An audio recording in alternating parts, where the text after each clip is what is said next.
네, 이번에는 이슈 초대석입니다. 지자체 최초로 파격적인 출생 정책이 발표됐습니다. 바로 인천광역시인데요. 인천에서 태어나는 모든 아이에게 1억 원, 1억 지원하는 정책이 발표됐습니다. 자세한 내용 유정복 인천시장 화상으로 연결해서 직접 들어보겠습니다. 시장님, 안녕하세요. 네, 안녕하십니까. 반갑습니다. 예, 반갑습니다, 시장님. 오늘 화상으로 이렇게 인사를 드리게 됐는데요. 아니, 시장님, 아이가 태어나면 책임지겠다 공약사항이셨던 걸로 아는데 드디어 네. 해내셨네요. 네네. 어제 네. 저희가 좀 획기적이고 또 파격적이라고 말씀도 하시는데 인천형 출생 정책에 대해서 발표를 했습니다. 아시다시피 지금 우리 대한민국의 출산율은 심각한 상황을 넘어서 이대로 가다가는 국가 재앙이 될 수 있는 상황에 있기 때문에 통상적인 방법으로 대처하는 데 있어서 한계가 있습니다. 그래서 인천에서 이런 일명 1억 플러스 아이드림 정책을 발표했습니다. 네, 발표하자마자 큰 화제가 되고 있습니다. 인천에서 태어나는 모든 아이들에게 1억. 네, 1억을 지급한다는 내용인데 지금 이제 이름 말씀해 주셨어요. 1억 플러스 아이드림. 어떤 내용들이 담긴 겁니까? 네, 인천에서 출생하는 아이들에게 조건 없이 누구에게나 1억 플러스 아이드림 정책으로서 출생에 따른 지원금을 드리는데요. 네.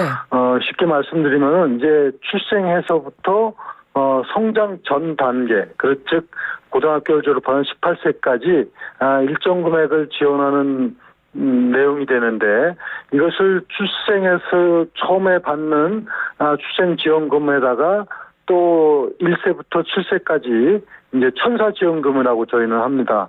연 120만 원씩 7년이니까 840만 원, 그럼 200만 원에 840만 원에서 1,040만 원이 되고 그다음에 이제 8세부터 18세까지 아이 꿈드림 이것까지 해서 하면은 전체적으로 총 개가 1억에 해당되기 때문에 1억 플러스 이런 명칭을 쓰게 됐고 2024년도 내년도 출생하는 아이들부터 이 지원의 대상이 되도록 설계를 했습니다. 예, 올해 태어난 아이들이 너무나 아쉬워하겠습니다, 시장님. 그거는 이제 조금 더 말씀드리겠습니다만, 네네. 올해 태어난 아이들에게 전혀 없는 것이 아니라, 네. 지금 지원하는 체계에서 또 이제 8살이 되면 이들에게 대해서도 지원을 하기 때문에 지금 전혀 절벽은 아닙니다. 그렇군요. 네네. 1억 플러스 아이드림. 그러니까 아이가 태어나면 1억을 로또 복권처럼 일시에 목돈을 주는 게 아니라 아이가 네네. 성장하는 내내 지속적으로 계속해서 지원이 네. 된다는 말씀이군요. 그렇습니다.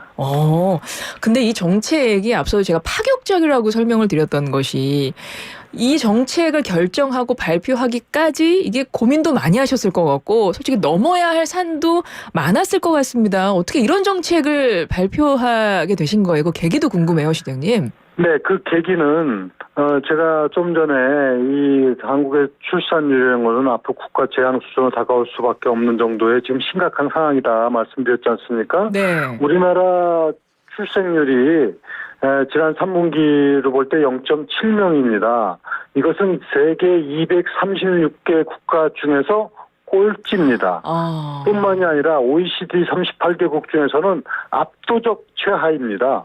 이 상태로서는 앞으로 다가오는 미래에 정말 암울하기만 한 이것이 현실이고 반면에 우리나라는 2006년도부터 지금 올해까지 380조 원을 쏟아부었습니다. 저출산 대책으로. 네네. 그런데 사실 출생률은 이렇게 암담할 정도로 떨어지고 있는 이런 상황을 생각한다면은 이 출생 정책에 대해서 획기적인 전환이 없이 미래를 우리가 얘기할 수가 없습니다. 이런 현실적인 상황을 고려해서 인천에서 나름대로 심혈을 기울여서 정책을 발표하게 됐는데 이 모든 것은 현실 가능한 틀 안에서 설계를 했고 또 내년부터 바로 시행을 합니다.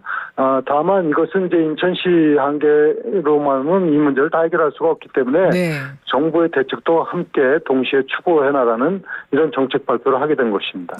내년부터 과감하고 획기적으로 하지 않으면 지금의 우리 저출산 문제 해결할 수 없다라는 인식 하에 정말 과감하게 진행을 하셨다는 건데요. 그럼 정책을 하나씩 좀 자세히 살펴볼게요. 앞서도 말씀해 주셨지만 1억 원을 한 번에 주는 건 아니고 18세까지 나눠서 지원이 된다는 건데요. 구체적으로 어떤 방식으로 지급이 되는 건가요? 네. 아이가 이제 출생을 하게 되면은 첫 만남 이용권 200만 원을 받게 됩니다. 그리고 지금도 0세 아이, 즉 만 1세가 될 때까지는 부모 수당이라고 그래갖고 부모 급여 네. 월 100만 원씩을 받고 1살 때는 50만 원씩 받고 이런 제도가 있습니다. 네. 인천시에서는 여기에 더해서 1살 되는 해, 1살 됐을 때부터 7세까지 매월 10만 원씩, 그러면 1년에 120만 원이 되죠. 120만 원을 지급하면 7년은 이제 840만 원이 됩니다. 네. 그래서 출생서부터 7세까지 모두 1,040만 원을 지원받게 돼서 일명 우리가 천사지원금이다. 이렇게 하고요. 네. 그다음에 중요한 것은 그 후회가 끊깁니다.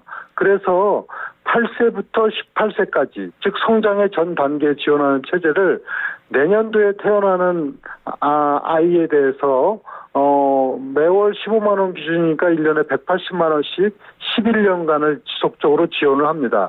이게 이제 1,980만 원이 되는 것이죠. 예, 예. 그러면은 내년에 태어나는 아이 외에 작년에 태어났고 올해 태어났고 3년 전에 태어나는 아이들에 대해서도 지원을 하되 2024년도에 태어난 아이들은 월 15만 원 기준, 그다음에 4년 전 기준으로 했을 때 2020년부터 태어난 아이들은 10만 원, 2016년도 태어난 아이들은 5만 원. 그러니까 단계별로 이거 지원을 하게 되는 것이죠. 네네네. 즉 다시 말씀드려서 2024년도부터는 완전히 15만 원씩, 그 이전에는 단계별로 해서 사실상 전에 태어난 아이들도 일정 지원금은 받게 됩니다. 그래서 앞서 제가 올해 태어난 아이들은 아쉽겠는데요. 근데 그렇지 네네. 않다는 말씀이 그 네네. 내용이네요. 그리고 여기에 더해서 이제 임산부, 즉 이제 태아부터 지원하는 임산부 교통비를 50만 원도 별도 지원을 합니다. 그렇군요. 아마 이 방송 들으시는 분들은 지금 계산기 켜놓고 하나하나 계산하고 계실 것 같아요. 이렇게 해서 1억이 된다고? 그래서 지금 벌써 몇 천만 원 된 겁니까? 진짜 요 1억은요, 요것만 1억이 아니라 지금 지원하고 있는 아까 말씀드린 대로 부모 수당 0세 때 매월 100만 원이라든가 1세 때 50만 원이라든가 기존에 지원을 받고 있는 게 있습니다. 그렇죠. 여기에 플러스 이 지금 인천시 정책을 가산하게 되면은 결국은 내년 태어나는 아이 누구든 18세까지 해서 1억을 지원받게 됩니다. 그렇군요. 그래서 인천 시민들은 그래서 이제는 좀 우리가 아이를 낳고 육아하는 과정에서 좀 덜 힘들겠다. 아이들 교육시키는데 많이 도움이 되겠다라고 생각을 하시면서도 한편에서는 아니 그러면 이 예산을 어떻게 다 마련하실까 그런 생각도 하실 것 같아요. 뭐 세수 부족하다 이런 기사는 계속 나오고 있잖아요. 어떻습니까, 시장님?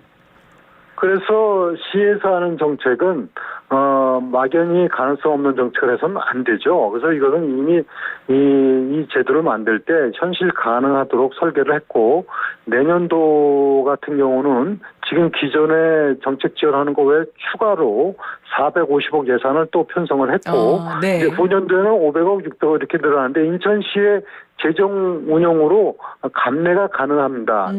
다시 말씀드려서 인천에 전체 예산이 연 한 15조 되는데 현재 많은 복지 예산을 지출하고 저출생 비용도 예산 편성을 해서 운영을 하고 있는데 추가적인 지원이 들어가지만은 조금 더 과감한 정책을 해서 재정 지원이 많이 들어가는 건 사실인데 이런 그 노력이 없이 이 저출생 문제를 해결하기가 어렵습니다. 그래서 충분히 재정은 가능한 범위 내에서 했고, 다만 여기에 좀 더 강도 높게 예산의 우선순위를 두고 있다, 이렇게 말씀드리겠습니다. 뭐 시민들 세금 더 내야 됩니까 혹시? 전혀 세금을 전하는 일은 없습니다. 알겠습니다. 이미 예산 확보하고 있다. 현실적으로 가능하게 했다. 이 말씀이신 거고 아마도 다른 시도에 계신 분들이 지금 이 내용을 들으면 너무나 부러워하실 것 같아요. 지금 지자체 최초라고 앞서 설명을 드렸기 때문에 다른 시도로도 확대될 수 있을 거라고 생각하세요? 저는 이 인천의 문제뿐만이 아니라 대한민국의 문제고 모든 지방정부가 다 안고 있는 과제입니다. 그래서 인천시 사례가 다른 지방정부에서도 잘 검토를 해서 이것이 확산되기를 기대하고 결론적으로는 네. 중앙정부에서 과감한 정책 전환을 통해서 전국적으로 시행될 수 있게 되기를 기대합니다. 예. 그러면 출생 그 정책 관련해서 뭔가 중앙정부에 제안하거나 이런 것도 따로 고려를 하고 계신 게 있나요? 그렇습니다. 이 중요한 부분은 예. 중앙정부에서의 정책 대전환이 필요합니다. 왜냐하면 지금 아까도 말씀드렸지만은 지금 2006년도부터 지금까지 380조의 재정 투입이 있었습니다. 금년만 해도 50조가 넘는 재정 투입이 이루어지고 있지만은 실질적으로 이 국민들이 피부로 느끼는 체감 지수는 그렇게 높지가 않습니다. 네. 그 이유를 알아야 되는 겁니다. 그래서 제가 중앙정부에서 해야 될 몇 가지 정책 전환을 제시를 했습니다. 네. 우선은 이것보다 중요한 문제가 없다 하는 인식하에 대통령실에 인구와 관련한 수석 체제를 두고 또 이것을 총괄하도록 하기 위한 국무총리실 산하에 인구 정책제를 두어서 통합적인 이런 인구 대책, 즉 저출생 대책을 마련해야 된다는 것을 제시했고 가장 중요한 것은 지금 이렇게 막대한 재원을 쏟아붓고도 정책 실효를 거두지 못하기 때문에 지금 주고 있는 그 보조금 제도, 백화점식으로 산발적으로 주고 있는 체감지수가 낮은 보조금 제도를 전면 개편해서 포괄적인 통합 보조금 체제로 개편을 하고 또 이를 위해서는 지금 출생 교부금 제도를 만들어서 네. 예를 들어 교육재적인 교부금의 일부를 출생 교부금으로 한다든가 특별 기금 제도를 설치해가지고 별도의 재원을 마련하는 대정책 전환이 필요하다 이런 말씀하고 그 다음에 이 문제가 단순히 아동들에 대한 지원뿐만이 아니라 이제 결혼과 주택 문제로 연결돼야 됩니다. 네, 그래서 네. 결혼과 주택 문제에 대해서 정부에서는 과감한 결혼하면 주택을 책임져주는 국가주택 책임제를 도입해야 된다. 이거는 제가 뭐 나중에 길게 또 네, 별도의 설명을 기회가 있다면 하겠습니다만 네. 이제 결혼해서 주택 문제로다가 이 아이 출산을 포기하는 일이 없도록 해야 되는 부분 그리고 나아가서는 이민 정책도 획기적으로 대전환해야 된다. 다시 말씀드리면은 불가피하게 해외 이민을 받아들이는 좀 역량 있는 분들을 받아들이는 정책. 그리고 인천의 경우는 제해동포청이 위치돼서 지금 제해동포들의 다시 한국에 복귀하기 위한 그런 제해동포 타운을 조성을 하고 있고 네. 이런 다양한 정책을 통해서 인구 문제를 해결해 나가야 된다. 이렇게 생각을 합니다. 출생 정책 대전환이 필요하다. 중앙정부에 이제 제안을 하신 건가요? 그럼 중앙정부랑 지금 소통을 하고 계신 거예요? 네, 중앙정부에 이렇게 마련된 걸 갖고 이제 다양한 방식으로 건의도 하고 또 이런 부분에 대해서 충분히 이해할 수 있도록 저희가 노력을 할 겁니다. 그렇군요. 시장님의 말씀을 듣고 보니까 최근에 요즘에 자주 나오는 기사가 좀 떠오르는 게 뭐냐면요. 요즘 결혼하는 신혼부부들 사이에서 물론 결혼율도 줄었지만 그나마 결혼하시는 분들 사이에서도 아이를 낳지 않는 딩크족이 대세가 되고 있다. 이런 기사들이 나오고 있거든요. 그래서 이런 기사들 보면 조금 더 어떤 이런 출생 정책에 대해서 더 고민을 해야 되겠다 이런 생각하실 것 같은데 어떻습니까? 그렇습니다. 지금 이게 심각함을 넘어서 국가 재앙 수준이라고 말씀을 드렸는데 얼마 전에 뉴욕타임즈에서 사설을 한국은 사라지고 있는가라는 제목의 사설을 달았습니다. 네. 그리고 한국의 합계 출산율이 중세 유럽의 흑사병 당시에 인구 감소를 능가하는 충격적인 수준을 언급을 했습니다. 정말 이게 이렇게 심각한 상황인데 우리가 안이하게 대처해서는 우리의 미래는 암울하기만 합니다. 그래서 이것은 인천시에서 이렇게 선제적으로 조치를 하고 대책을 마련해서 시행을 하겠습니다만 국가적 차원에서의 대응이 필요하고 특히 국민들께도 말씀을 드립니다. 우리가 이대로 가다가는 뭐 경제 산업 인력, 국방 인력, 학령 아동 모든 것이 국가 재앙이 오게 되면은 이 모든 것은 다 국민이 또 감내해야 됩니다. 네. 국민들께서도 희망을 갖고 우리 아이들을 낳고 또 대한민국의 미래를 열어갈 수 있도록 함께 해주심도 필요하다 생각하고 인천시에서 이 모든 부분을 선도적으로 네. 또 모범적으로 해나가겠습니다. 예. 우리 유정복 시장님께서 사실 국회 경험도 있으시고 행정안전부 뭐 이런 장관도 하시고 행정부 경험까지 있으시다 보니까 아무래도 인천시정을 돌보시면서도 그런 경험들이 바탕이 돼서 좀 이런 좀 발상의 전환이 있는 대책들을 선제적으로 준비하신 게 아닌가 이런 생각이 드는데 어떻습니까? 네, 뭐 말씀하신 네. 대로 제가 다양한 행정 경험, 정치 경험을 갖고 있는 부분은 이런 정책을 추진하면서 도움이 되는 것은 사실이고 그런데 가장 중요한 것은 네. 문제의 본질을 제대로 이해하고 현실에 맞게끔 정책을 펴나가면서 초점을 미래에다 둔다. 이것이 저희 항상 일하는 방식의 핵심적인 내용입니다. 네. 인천시가 지자체 중에 거의 유일하게 인구가 증가하는 강역도시가 아닌가 이런 생각이 드는데 내년부터 뭐 출생아 수 증가할 것 같은데 예감이 어떻습니까, 시장님? 제 예감이 맞을까요? 뭐 좀 그런 영향을 받지 않을까 보는데요. 그런 출생률도 늘어나고 또 지금도 인천은 인구가 유입 인구에 의해서 늘어나는 도시입니다만 앞으로 인천이 또 이런 부분에 대해서 대한민국의 희망이 되는 지역이 되기를 기대하고 있습니다. 알겠습니다. 시장님 2024년 새해에도 한번 찾아와 주세요. 그래서 얼마나 출생아 증가했는지 그리고 앞서도 말씀하셨죠. 주택 정책에 대해서 나중에 또 말씀해 주신다고 그랬으니까 다음에 한번 또 다시 한번 찾아와서 설명해 주세요. 네, 그렇게 하겠습니다. 예, 오늘 말씀 너무 감사합니다. 유정복 인천시장님과 함께했습니다. 고맙습니다. 네, 감사합니다.